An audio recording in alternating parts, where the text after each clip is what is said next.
هم به صورت فایل صوتی، حالا به نسبت این اینترنت هایی که در جریان هستیم سعی می‌کنیم 2 تا فایل رو قرار بدیم. حالا هر کدوم که واقعا پوشش بهتری میده براتون و راحت تر هستید حتما گوش بدین. امشب هم که رنسانس رو قرار پیش ببریم و خوشحالیم که در خدمتش هستیم.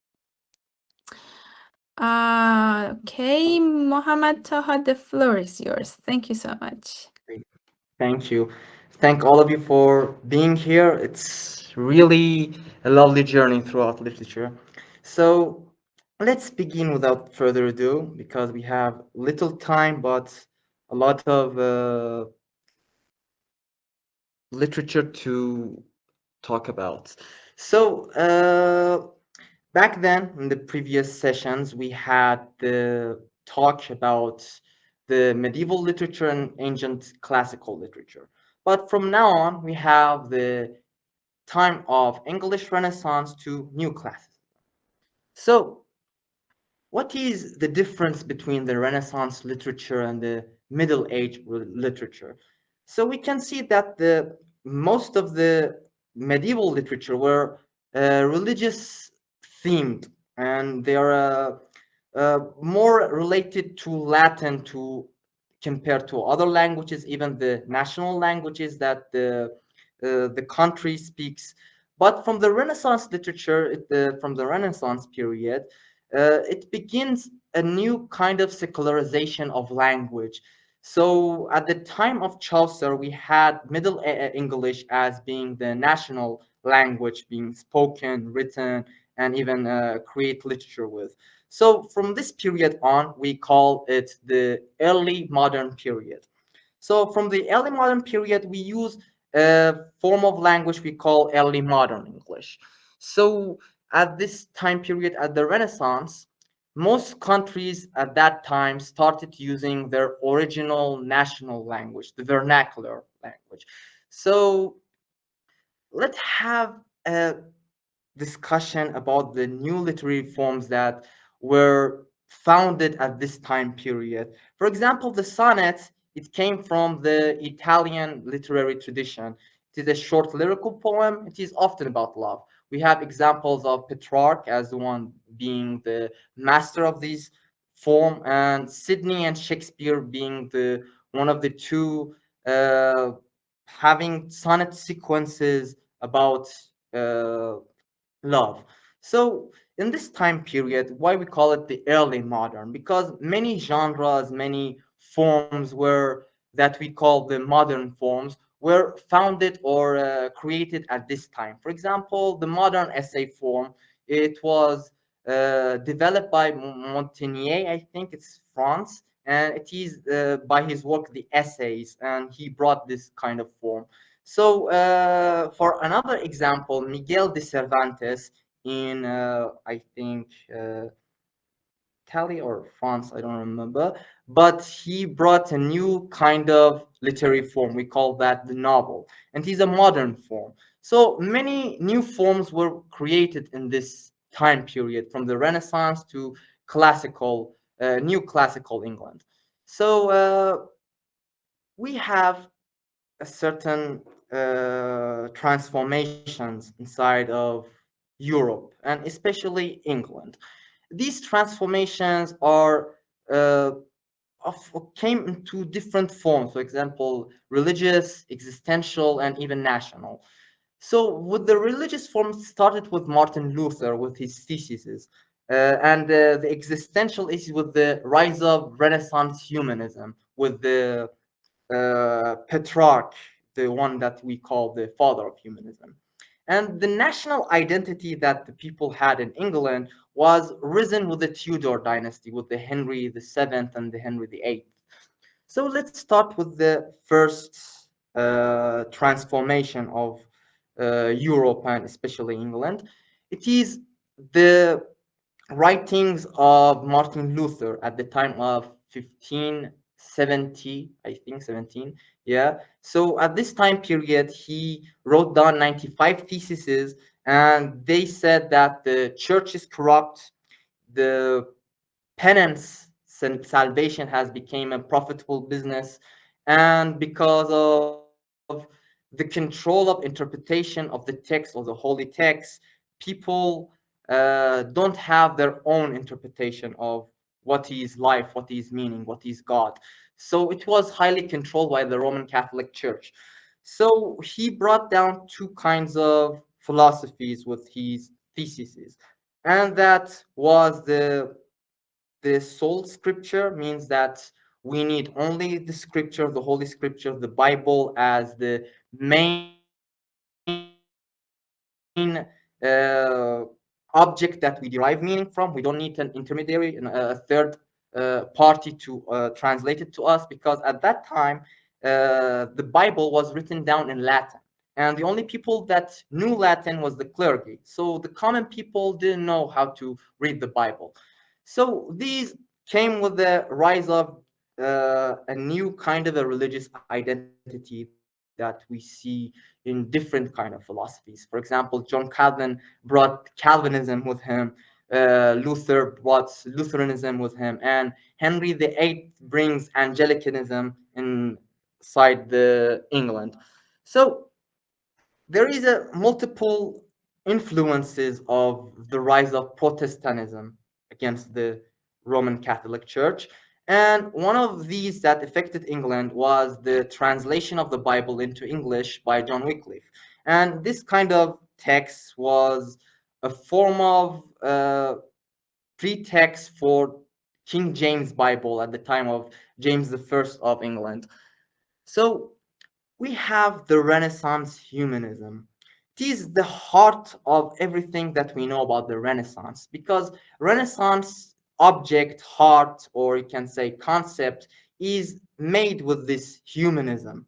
So there is a kind of a shift between our understanding of the world. In the Middle Ages, we had this theocentric understanding of the world. We call it God centered. So, God being the center of all meaning and derive all meaning from.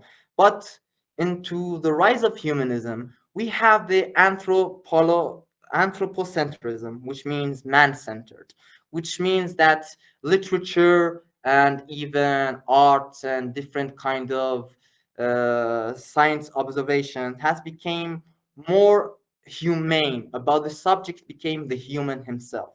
So we can see that literature has seen this kind of shift, because at the ancient classical Greek, the the object that is primary inside literature was the plot, the events that happen inside the story, and the character wasn't as much important. But with the rise of humanism and the Renaissance literature, we can see that there is a shift towards the human, towards morality, towards the human exploration of the human free will, agency, and his understanding of the world. So we can say that Renaissance humanism believed in the potential of man to shape his own destiny through virtue and intellect. You can say this is a form of adaptation of Plato and Aristotle understanding of the world, because one of the objects of humanism is to read or to imitate the Greek and the Romans, the ancient classics. By these, we mean to read Virgil, Horace, Ovid, Cicero, for example, Plato and Aristotle, to imitate literature from the great means to base our own Renaissance tragedy on Senecaean tragedy, and the comedy part was based on Terence and Plato's comedy, both Roman. So we can see one of the other elements is education. Before that, in the Middle Ages, Oxford University was just a university which taught theology. It's taught about the religion and the science of religion. So after this new revolution into human thinking, there was a new shift of, or you can say, a new disciplines inside the curriculum of education. For example, grammar, rhetoric, poetry, history, moral philosophy. Different kind of disciplines has came to be. For example, the science part would be mathematics and astrology, different kind of sciences. So there were other shifts into our understanding of the world. One of them is a shift from deduction to induction, inductive reasoning, and is with the rise of empiricism with Francis Bacon. And we have other different deconstructions of how the world was perceived. For example, the world was perceived as Earth being the center of the universe, and all of the planets would be orbiting Earth. But Copernicus and later on Galileo and other different astrologists, scientists proved that the sun is the center of for example, the solar system, and Earth orbits it.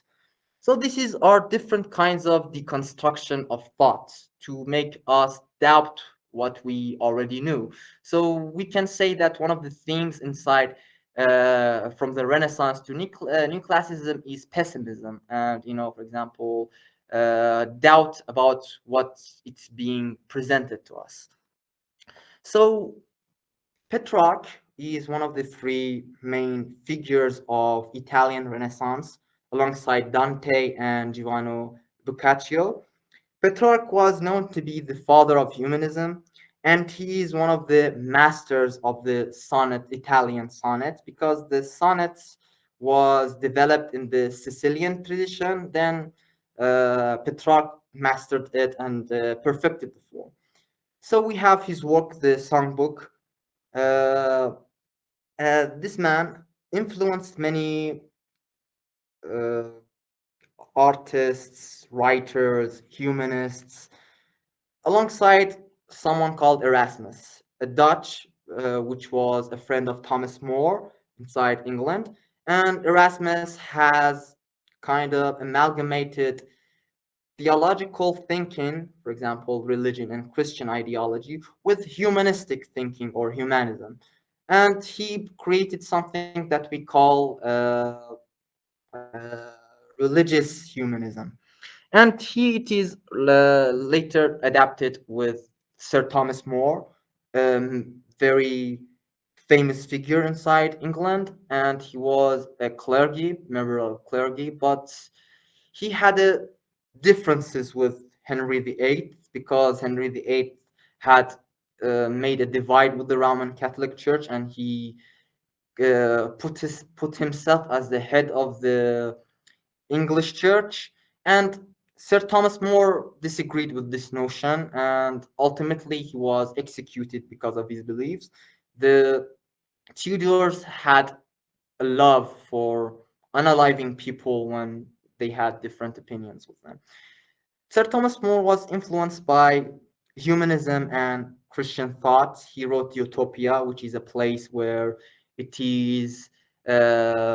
is no kind of money, for example, no kinds of currency. Everything is shared with people. It's a kind of form of socialism, or you can say communism.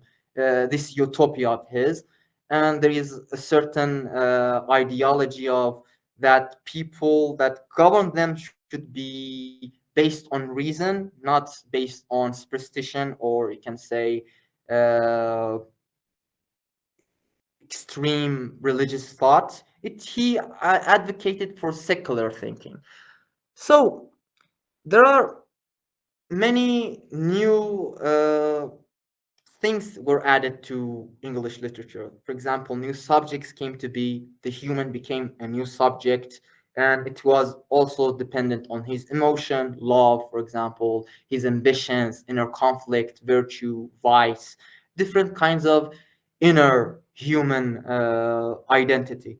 So we can see that there was a shift from using Latin as the main language to write literature to use of vernacular language, for example, English, Italian, French. And the purpose of literature changed. It became a mirror, a moral mirror, to teach, delight, and move. Humanism led the intellectual foundation of the modern world. So we can see there was a rise of individual consciousness. There is a growth in the secular learning and science. There is an emergence of realism and psychological depth in literature. There is the idea of education as a moral self-cultivation, not mere obedience. So as a result, we can see that humanism bridges the antiquity and modernity. So it's a moment when man rediscovers himself as a thinking, feeling, and a creative being. So we go to the last transformation that we have in England, and it is the main one, and it is about the Tudor dynasty. There was a war after the Hundred Year Wars against France. It's called the War of Roses. It was between the Lancaster and the Yorks, and the Lancasters win, and ultimately Henry VII married Elizabeth of York, uniting both families together, and the throne goes to his son Henry VIII. Henry VIII just brings drama to whole England, not into the theatrical literature kind. I mean about dramatic uh, actions being performed inside England. Because Henry VIII, even though that he was a Catholic, he had a disagreement with the Roman Catholic Church because he wanted to divorce his wife Catherine of Aragon because she didn't sire him a male heir. He had this divide with the church and put himself as the head of the English church with the act of supremacy. And he divorced his wife Catherine of Aragon, married Anne Boleyn, and she gave to him another daughter. Ultimately, he kills Anne Boleyn. He unalive her. I don't know where was she hanged or beheaded with the guillotine, but doesn't matter. He marries another woman, and she gives him a male heir, Edward the Sixth, if I'm not wrong. Edward the Sixth takes the throne of England. He was a Protestant in thinking. Uh, he governed England for a couple of years before dying because he had medical issues. Then his elder sister, Mary, which was a Catholic, takes the throne, and she was against reformers and Protestants. So she ultimately kills a lot of them, and ultimately she dies. She get killed by the people or the parliament. I don't remember exactly, but ultimately she dies, and her sister Elizabeth comes to the throne. So Elizabeth is one of the most important characters that we later on will discuss. Before that, we'll have certain distinction about Henry. Henry VIII, even though that he was a Catholic in nature, but he was anti-Roman Catholic and anti-reformers. He didn't have any kind of sympathy with both of them. He only loved his own power, and he actually uh, closed down every single monastery, or you can say translation places in the Middle Ages that we had. He closed down all of them. So we didn't have literature at this time period. We didn't have sense of translations, but we have humanistic thinking.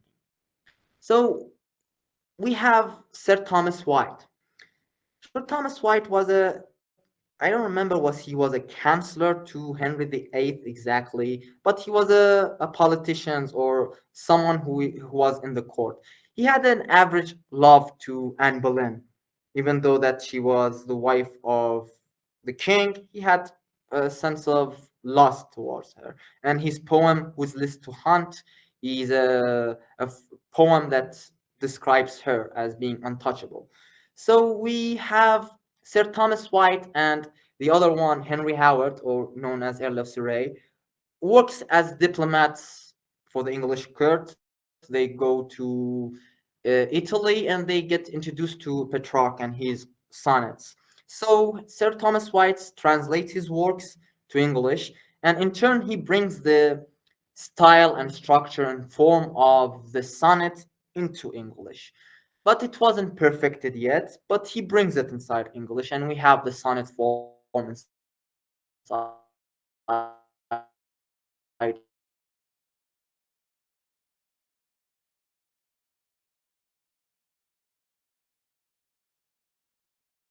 فکر میکنم اینترنت محمد طاها به مشکل خورد. محمد طاها صدای من داری؟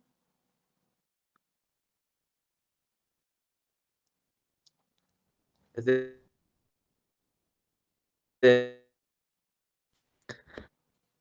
چی شد؟ محمد طاها. Can you hear me?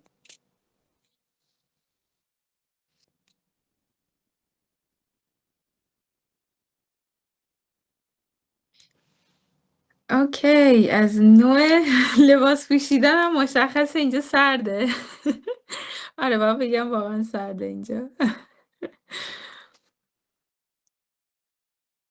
درست شد؟ سلام، خسته نباشید. محمد طاها سلام. یه لحظه آره صدات کلا رفت. سلام.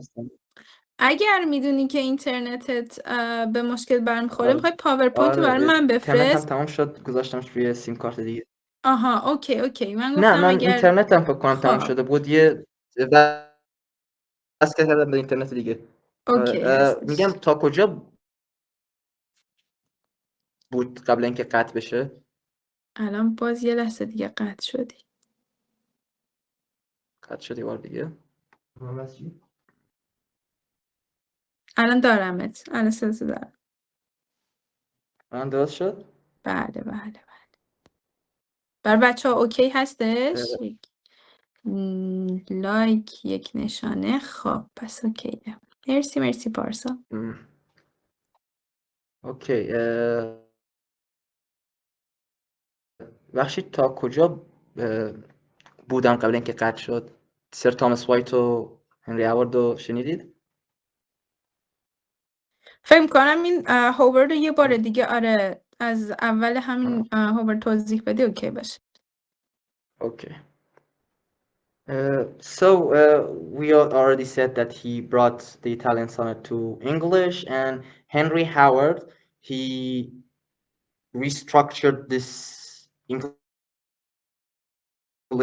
or you can say in the Italian sonnet, to fit the rhyme scheme and the musicality of English, and in turn invented the English sonnet, or as we literally know it as the Shakespearean sonnet.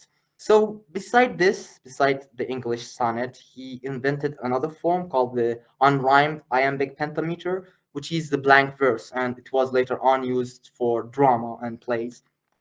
So there is this distinction that we would like to make between the Petrarchan and the Shakespearean sonnets.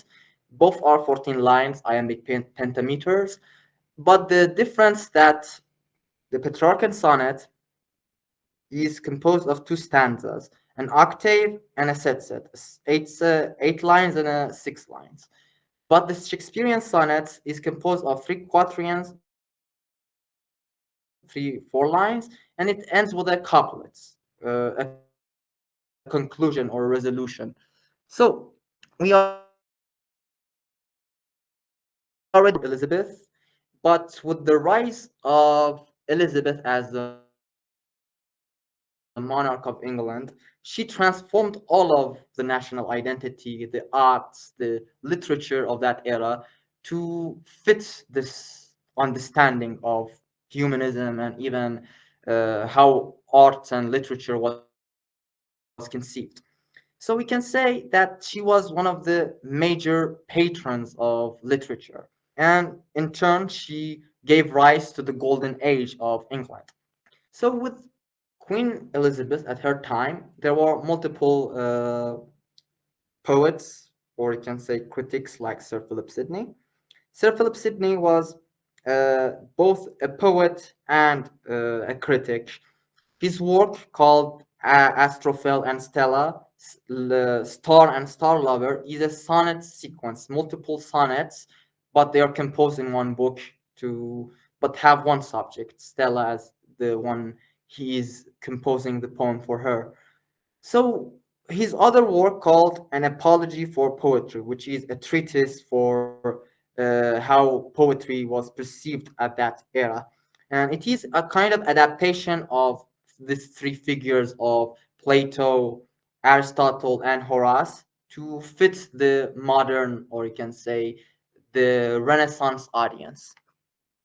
So in this defense of poetry, most of what it is discussed is kind of the same as what was discussed in the classical period, but he kind of fits into the own narrative. For example, he says that poetry teaches and delight. and it is something that we already heard in Horace.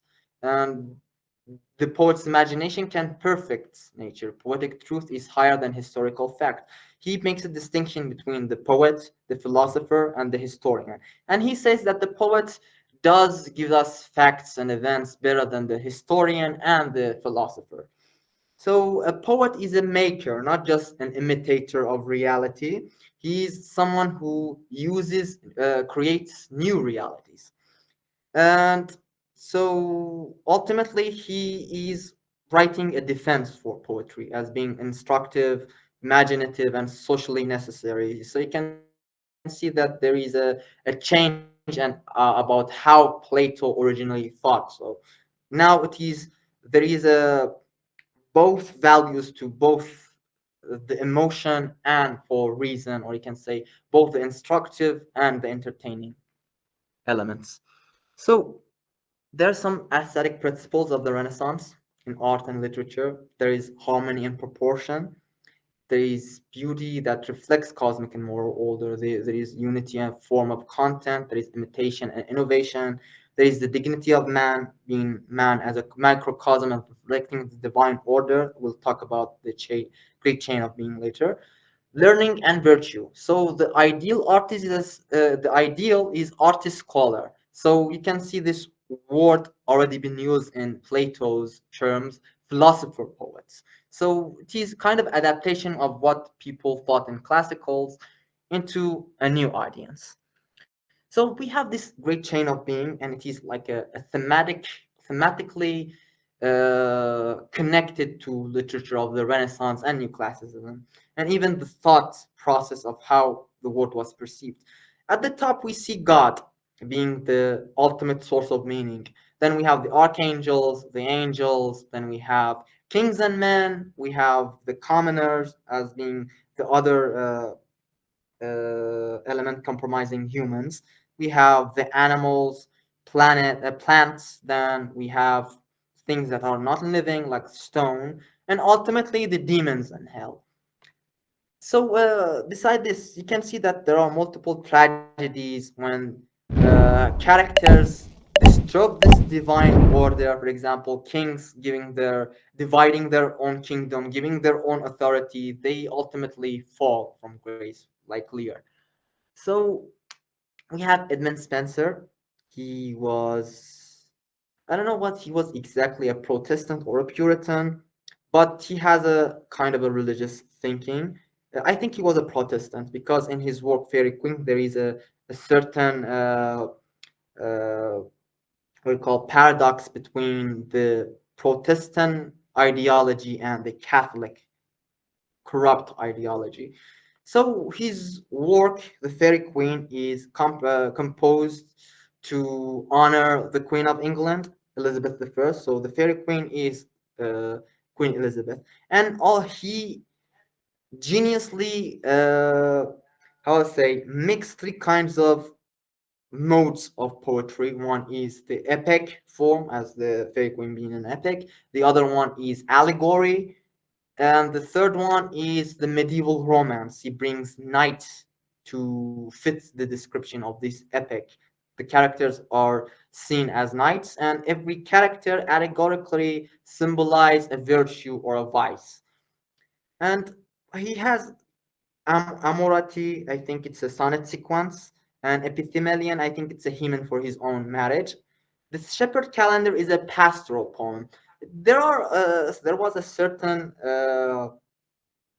thinking that great poets, authors, would, for their life to be great known, they had to go through this stages. First, pastoral poetry, such as the Shepherd Calendar, then the epic writing, the Fairy Queen, and that shows that people already established success in their own careers.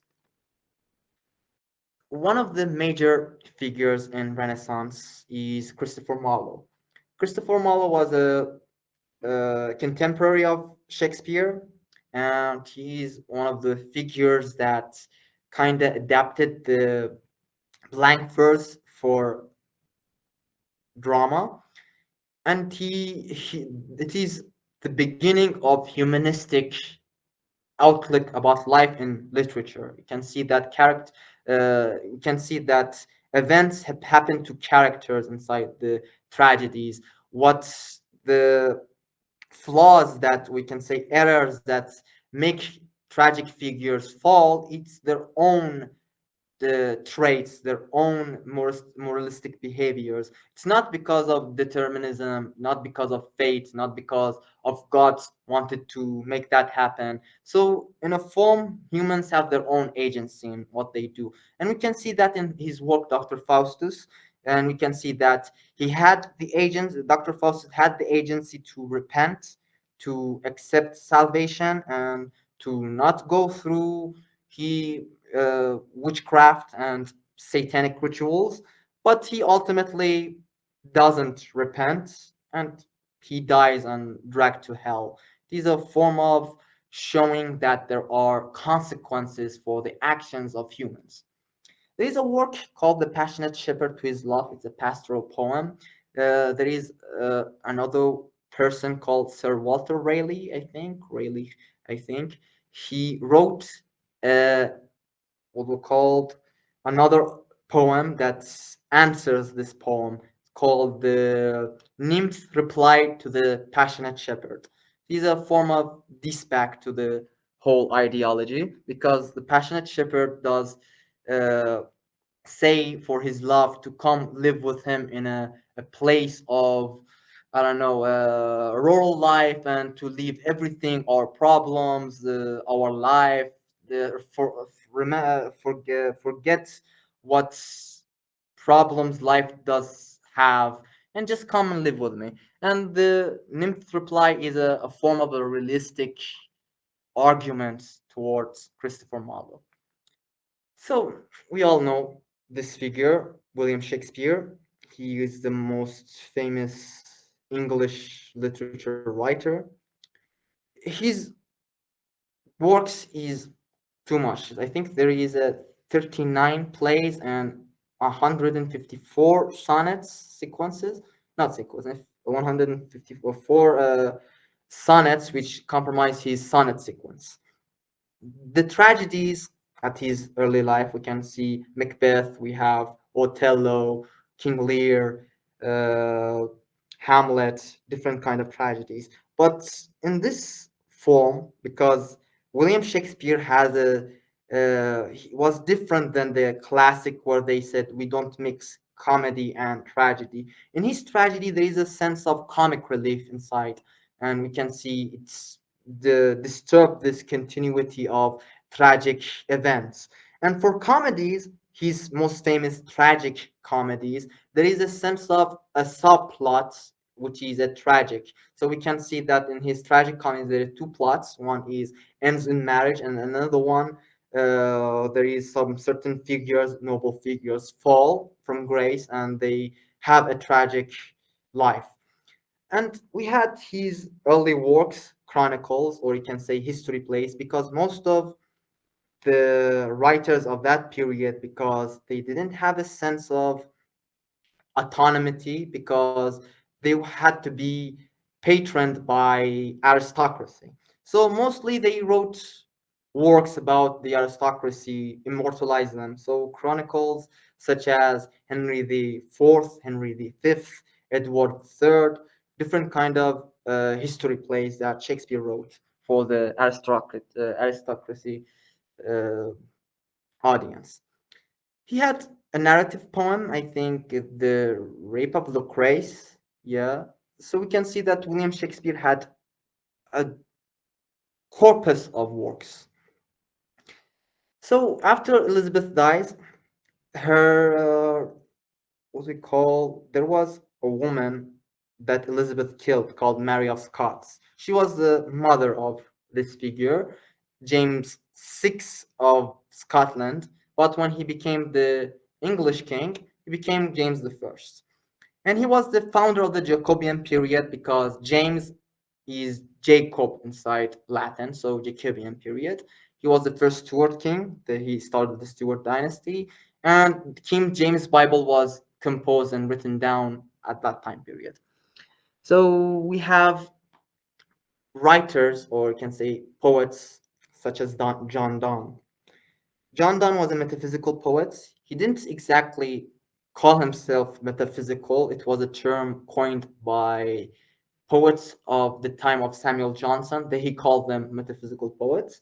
But we can see that there is a certain technique that the metaphysical poets use, and it is metaphysical conceit. It's a form of a metaphor that you compare something spiritual with something physical. It is a form of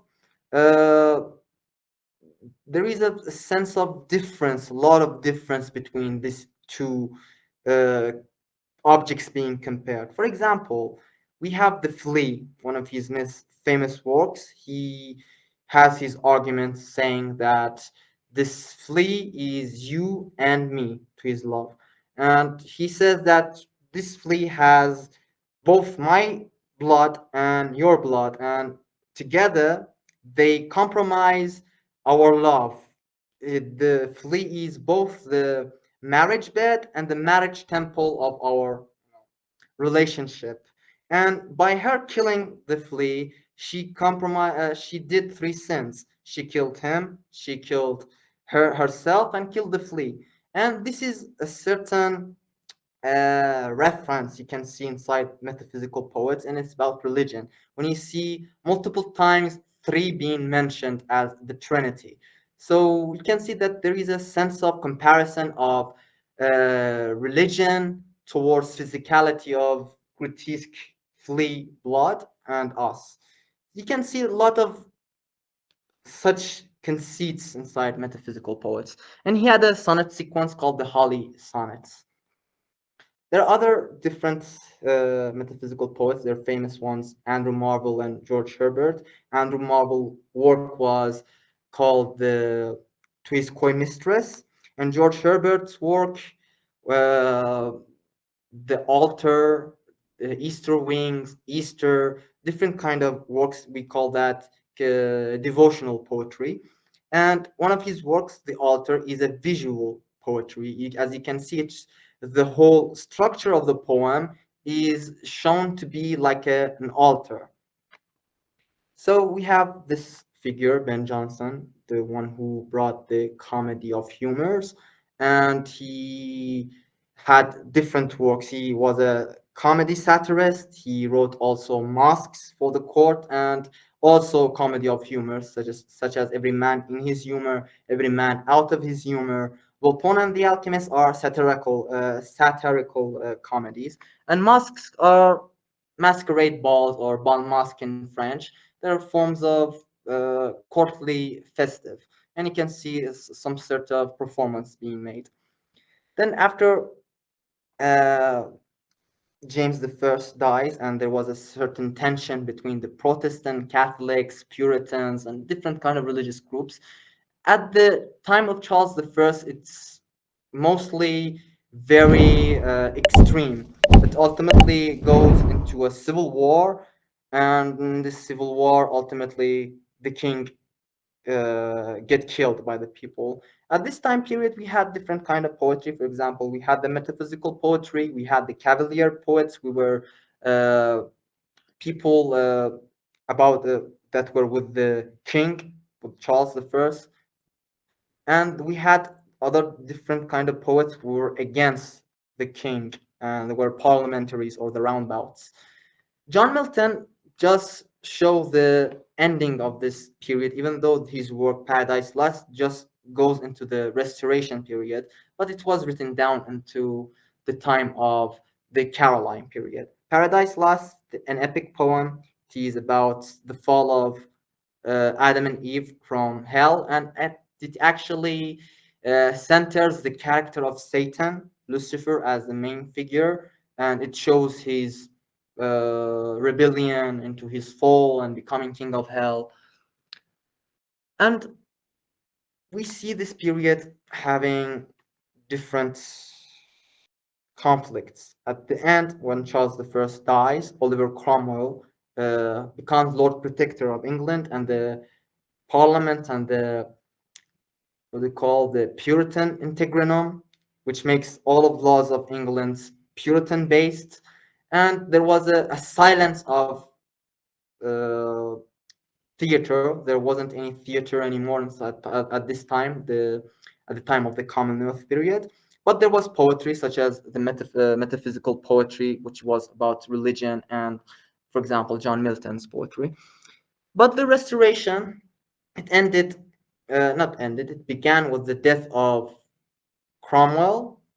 People restored and said that to Charles II, come from France and come back and become king. And with him, he brought a lot of tradition. He brought a new sense of literature with him, a new sense of humanism with him, and a new sense of understanding of the world. Because as before this, we had a conflict of religion, but after the Restoration, it is the age of reason. We have the time of Newton, we have Galileo, we have different kind of philosophers.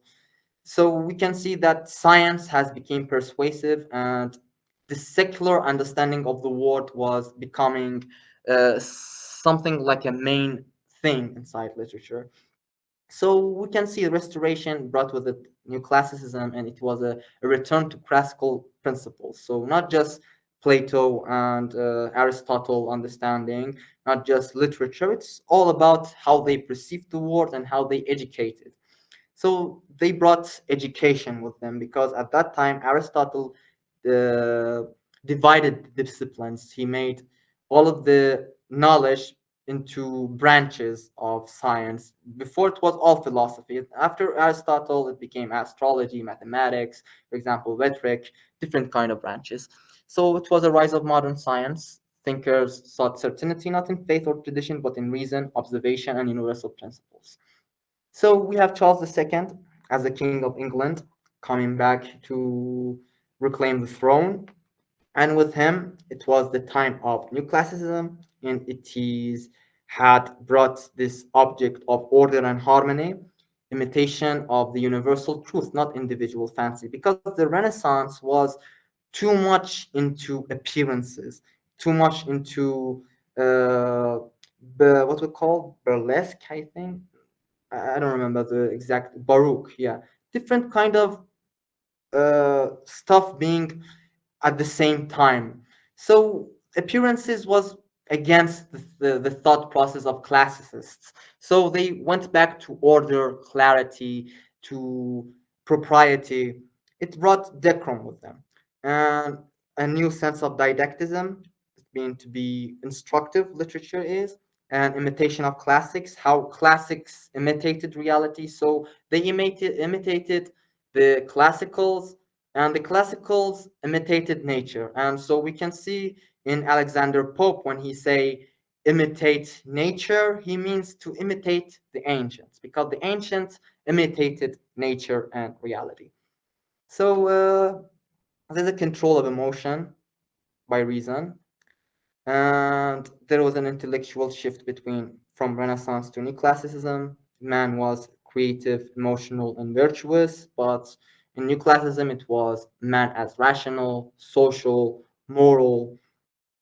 There is different kind of changes throughout time. There was a shift into how we see man. It became more rational, not just being emotional and dignified. And reason replaces faith as an authority. So the church authority doesn't exist anymore after the 18th century. We have a couple of main figures. One is being John Dryden, and he was one of the three main figures of new classical poetry: John Dryden, Alexander Pope, Samuel Johnson. John Dryden was a poet, critic, and a dramatist. His work, Absalom and Ashtophel, I think, was a form of poetry, essay of dramatic poesy, a critical work, and Macflacone is a mock epic.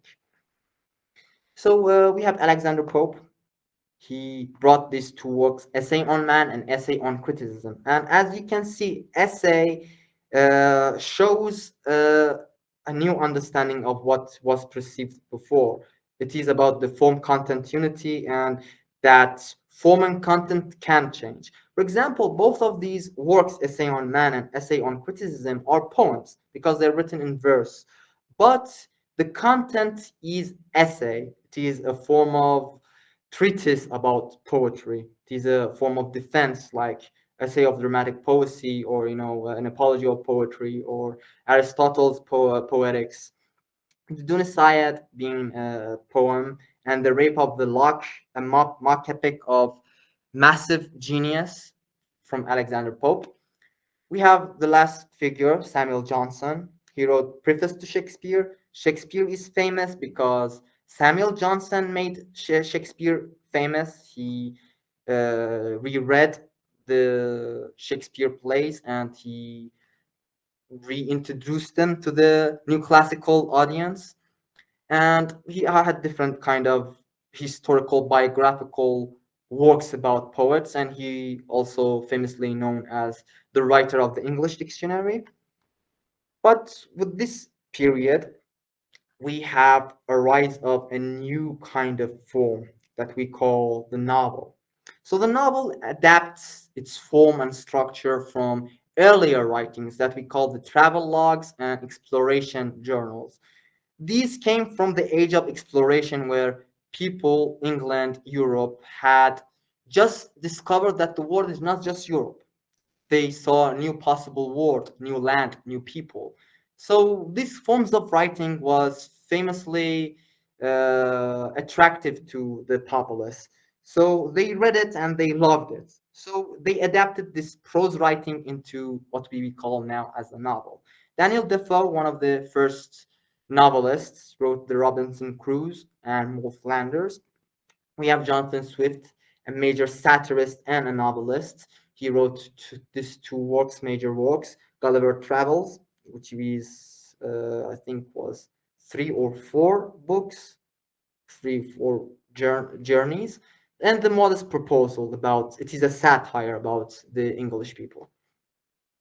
We have different, you can say, writers beside these major figures, for example, Afro Ben, Owen Echo, William Congreve, The Way of the World, Richard Sheridan's The School of Scandal, Henry Fielding, History of Tom Jones, Samuel Richardson, Pamela, Clarissa. So this is what ends this period. Thank you so much, Muhammad Taha. It was amazing. I think, yeah, we have a total and general ideas about this period. It was fantastic. We are all ears. If anybody has any questions, do you have any comments, suggestion, we would be so happy.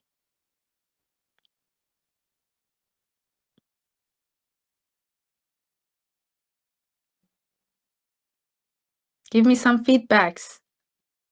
Okay, Leila says بازم از این بذارید بر دوره‌های بعد. Okay. For sure, until the 20th century or modern, we are with Muhammad Taha, but maybe a little break. For the next week, we had another host, and then we continue with Muhammad Taha. So I got a message. Wait a minute. Parsa, I have a survey of English literature 1 this semester, and this really helps me.